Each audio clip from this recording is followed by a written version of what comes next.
going to open the gate and he's going to go.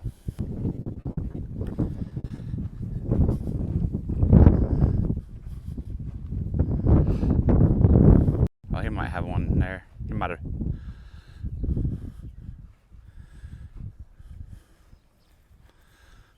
He's working it. We'll let him work it.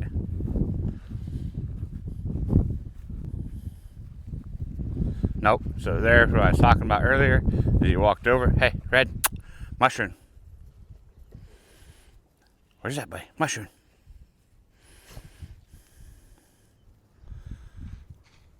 I'm not going to make him do anything. I'm going to want to do this on his own. And, of course, if this don't work out, we'll back out and we'll redo it. But, mushroom.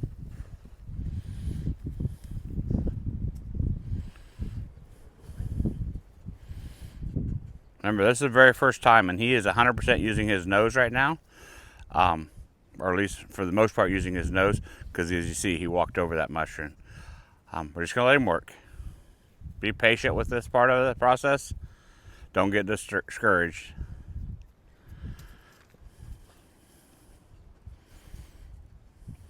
Mushroom.